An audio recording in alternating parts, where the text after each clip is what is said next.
Hi guys! For today, magluluto ako ng bistek. Pero yung gagamitin ko na part ng baboy ay pork belly. Kasi naalala ko yung nanay ko nung bata ako, lagi itong niluluto niya kapag Sunday. Gusto ko siyang gayahin. Pero ginagamit niya pork chop at saka atay ng baboy. Pero dahil wala dito, pork belly yung gagawin ko. Very simple lang to at saka mabilis. Pero hindi ito yung normal na ginagawa sa Batangas. Parang alam ko may version ng Batangas ito eh. Pero ito, version ng nanay ko. So, papakita ko sa inyo. And mabilis lang. So, simulan na natin. So, ito na yung liempo natin. Titimplahan lang natin siya ng asin. So, lalagyan ko siya ng asin. Yan. Tapos, hahaluin ko lang siya bago natin iprito. So, yan.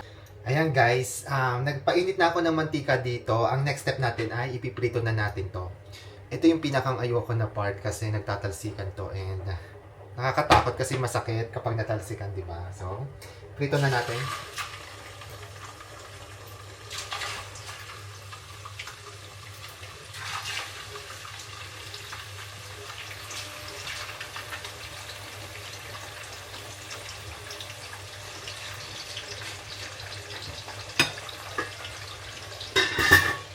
Ayan. Tinakluban ko na kasi baka tumalsik eh. So guys, naprito na natin yung liempo and ito siya. Medyo napalaban tayo kasi tumatalsik-talsik. Pero ayan, at least natapos ko na. Ang next naman natin dito ay titimplahan na natin siya. So yung pagtimpla dito, medyo madali lang. Hindi siya katulad ng ibang bistek na 'di ba, binababad muna sa toyo and kung something. Yung dito, ito ganito lang, prito lang tapos titimplahan na kagad. So simulan na natin. So guys, ito na yung ating liempo na pinirito. Tapos dito natin siya pinirito. So tinanggalan ko lang siya ng mantika. Nagtira lang ako ng kakaunti. Tapos simulan na natin yung paggisa. Una muna ay itong bawang. Yan. After nyan, isunod na natin ng sibuyas. Yes, sobrang dami kong sibuyas na nilagay. Kasi masarap ang bistek kapag maraming sibuyas. Ayan na guys. Yes, super daming sibuyas talaga. And favorite ko kasi yan. Tapos, talagyan naman natin siya ng toyo. Ayan, tansya-tansya lang. Tapos yung next, lagyan natin ng paminta. Ayan. Tapos, haluin lang natin. Ayan. Tapos guys, lagyan pala natin siya na kalamansi. Or dito kasi walang kalamansi, kaya lemon yung ilalagay ko. Ayan.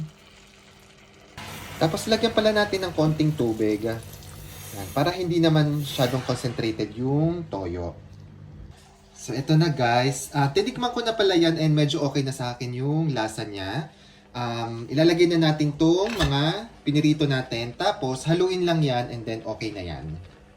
Ayan na guys, ang ating finished product. Ang ating bistek na sibuyas na may kaunting karne. Naparami yung sibuyas natin. Pero gusto ko kasi yan. Actually, mauubos ko yan. Ayan, kain na tayo! Ayan na guys, ang ating nilutong bistek. Hindi ko alam kung anong version to, pero version to ni Mama. And yes, sobrang dami niyang sibuyas kasi masarap talaga yung sibuyas sa bistek. Ewan ko. Kaya dinamihan ko. 3 sibuyas yata yung nilagay ko dyan. And tikman na natin. Actually, natatakam na ako.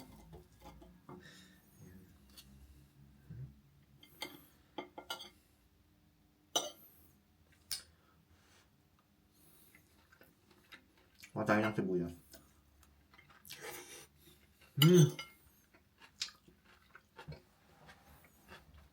Sarap. Tapos ang tamis, medyo manamis-namis yung sibuyas kaya ang sarap niya. Share ko lang, nung bata ako, tuwing Sunday si Mama mamamalengke siya, tapos umaalis siya ng 5 o'clock pa lang ng umaga.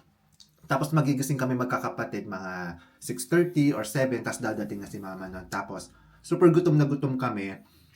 Yun yung lulutuin niya, lagi niyang niluluto ay itong ganitong klase ng bistek. Tuwing Sunday yon. Lagi ko yung naalala, tsaka every Sunday talaga. Kaya kung may naalala man ako kay Mama na pagluluto ng bata ko, ito yon. And hindi lang ito, may atay pa siyang nilalagay dyan. And sobrang sarap nun. And nag-aagawan talaga kami magkakapatid sa sibuyas.